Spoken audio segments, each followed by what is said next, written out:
SANDHAN, All Gujarat Integrated Classroom. સેટેલાઇટના માધ્યમથી જોડતી કડી એટલે સંધાન. Good evening friends, welcome to Sandhan. Today our topic for SCOP is giving advice or suggestions. All of us need to give advice or suggestions at some time of our life. We give advice to our friends, to our colleagues. We have to give suggestions for one thing or the other. Today we shall see which are the sentence patterns that we can use to give advice or to make suggestions to other people. In the slide we shall see salah, that is advice. We call it salah in Gujarati. Gujarati માં આપણે એને સલાહ કહીએ છીએ. There are certain sentence patterns that I have shown on the slide and you can read them. The first one is, you ought to read this book. Now here I have used an auxiliary and you know what is an auxiliary. Auxiliary is a helping verb. Read in this sentence is the main verb and ought to is an auxiliary. So we use ought to give advice that you ought to read this book.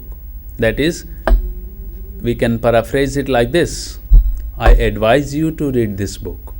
Or in other words, it is advisable for you to read this book. Another sentence says, you should stay in bed. So here I have used the auxiliary should. Should is also used to give advice, or we may say suggestion. Sometimes it may be an advice, sometimes it may be a suggestion. Here should is used to advise someone. You should stay in bed. You'd better take your medicine. Again, an advice. You'd better, there I have used a contraction as you can see in the slide. You'd better, that D stands for would, and better take your medicine. We use better with that. It's a typical construction that sentence pattern that we use while giving advice. So you'd better and then take medicine. So you'd better take your medicine. That is, it is advisable for you to take your medicine in time. So that's an advice. And then using the word advice, I would advise you to see a doctor. There we are using the word advice and we are using would with that. Would is a modal auxiliary that we use. So I would advise you to see a doctor. And then the last sentence again is a different sentence pattern, as you can see. If I were you, I would sell this. Say for instance, if I were you, I would sell this car. So it is an advice, but the sentence pattern that is used there, if I were you, that is, if I were in your place. So if I were you, and then I would sell this car. There you can mark the use of were here. If I were you. Usually we use singular was with I, but in this construction, in this type of sentence pattern, we use were. So I is not you, that is, it suggests like that. No. But if I were you, I am not, but if I were you, I would sell this car. So these are some of the sentences that you can keep in mind for using advice or making sentences that gives advice to others, or making suggestions. So you should do this, that keep certain sentence patterns in your mind so that you can use them very easily. And another thing is that when you internalize this sentence pattern, you can use them in your speech also. most of the students find it difficult to speak. Though they know some English, they have some knowledge of English. They are to some extent confident about their knowledge of English, their competence in English, but they are not able to speak it. When it comes to speaking, they find it difficult. The reason for that is that they have learnt the language, but they have not yet internalized it. And that happens when you start using it. So how do you start using the language? This can help you. That you start practicing a certain type of sentences, a certain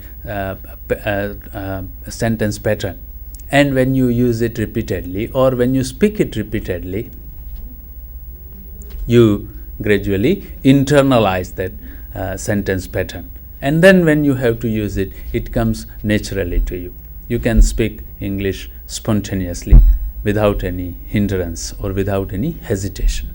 So these patterns that we saw on the slide can help you. And now in the next slide we have some dialogues, conversation. A and B are talking. I feel bad about being rude to him. What do you think I should do? I have written certain words in bold form. What do you think I should do? That is seeking advice from someone else. When you are seeking advice, when you ask someone for something, then this is a useful sentence pattern. What do you think I should do? You want to ask someone, your teacher or your elder or one of your friends, some advice for something, then you can use this sentence pattern. I feel bad about being rude to him. What do you think I should do? And then the answer is, if I were you, that is, if I were in your position, then I would apologize to him. I would is again a contracted form, short form of I would, and apologize to him. Apologize to say sorry. So if I were you, I would apologize to him. And in the next dialogue, my pet is very ill. What do I do? Another sentence pattern that you can use to seek advice from others. When you want to know something from others, when you want some advice or suggestions from others, when you are inviting others to give you some advice, when you are inviting others to give you some suggestions, these are the sentence patterns that you can use. Another sentence pattern here is, what do I do? What do I do? My car is broke. What do I do? No, what do I do? I am late for my job. What do I do? So that is a way of seeking advice or suggestions from others. And then the answer here is, you would better take him to the vet. To the vet means veterinary doctor, the doctor who treats animals. So now we listen to the dialogues. The dialogues will remain in front of your screen so that you can read them, and I will play the audio so that you can listen to the audio also. I feel bad about being rude to him. What do you think I should do? If I were you, I'd apologize to him. B. My pet is very ill. What do I do? You'd better take him to the vet. Again, I'll repeat. Now, please pay attention to the intonation, to the way in which these sentences are spoken, so that can be useful. How to speak these sentences. Pay attention to the way in which the sentences are spoken. A. I feel bad about being rude to him. What do you think I should do? If I were you, I'd apologize to him. B. My pet is very ill. What do I do? You'd better take him to the vet. So we go to the next slide, and here again we have a dialogue. I want to drop maths because I don't think I'm good at it.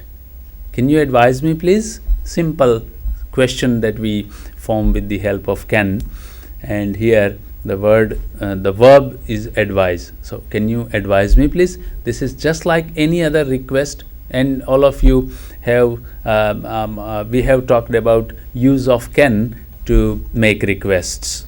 Just as we say, can I use your telephone, please?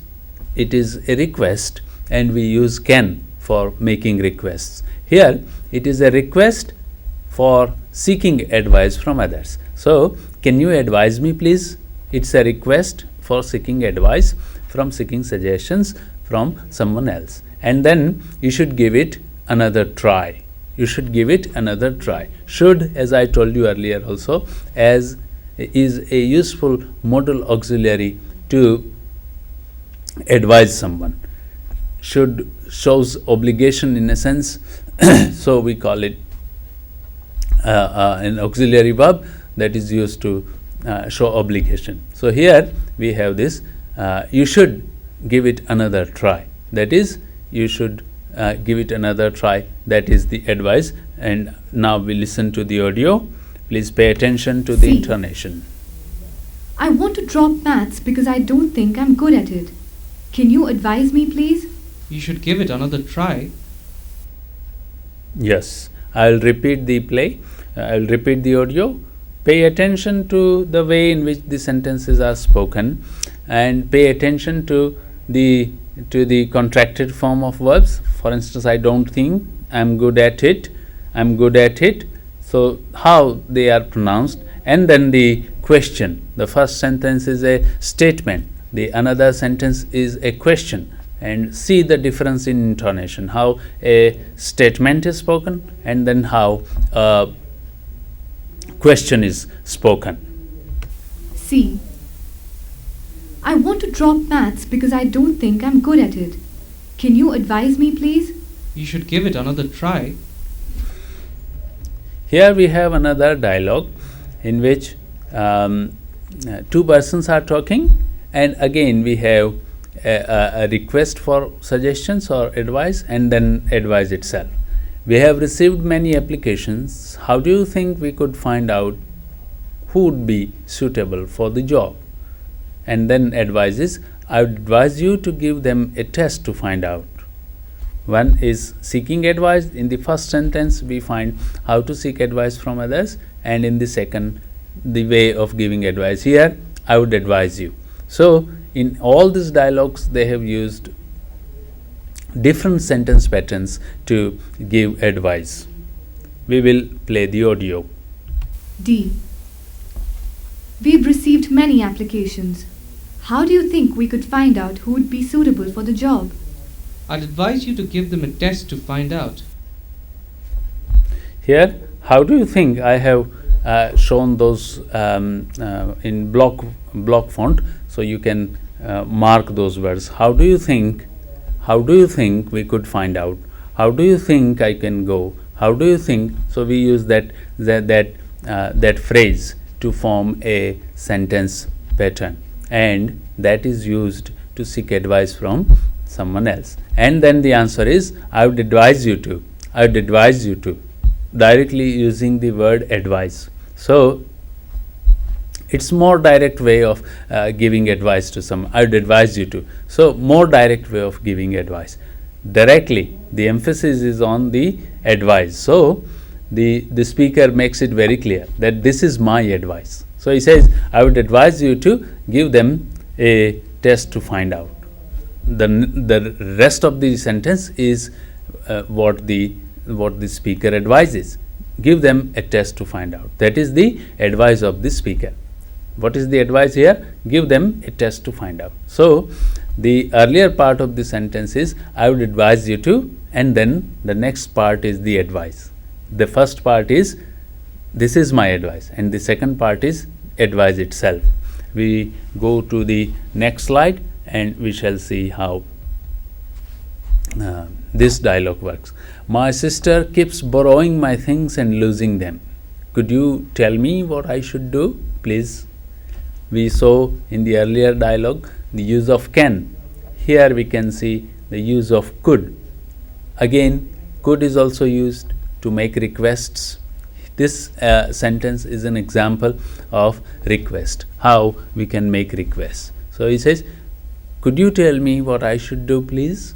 Could you, the sentence always begins with could, because it is a request, but in the form of a question. The pattern is that of a question. when we look at the type of sentence, we know that this is a question. So naturally, a question, as you all know, begins with an auxiliary verb. So it begins with could, and then the subject of the sentence you, and then the main verb. Could you tell me? Now that sentence construction shows that this is a question, and question, but then its function is to make request. We can understand a sentence, it has two sides. One is syntactical, that is the syntax of the sentence, and another is semantic aspect, that is the meaning of the sentence. So syntactically, this sentence is a question. This sentence is a question. And semantically, we know that when we look at the meaning of the sentence, we know that this sentence is a request. So when we use could, as you all know, we also use to show past ability. For instance, in a statement like I could read without glasses when I was young. When I say this, I am using could to show ability in the past. So I could read without glasses. ચશ્મા વગર વાંચી શકતો. I could read without glasses when I was young. જ્યારે હું યુવાન હતો. So when someone says that I could swim across the river when I was young. So the use of could there is to show ability in the past. Another use of could is here as shown in the PPT, and there could is not necessarily does not necessarily suggest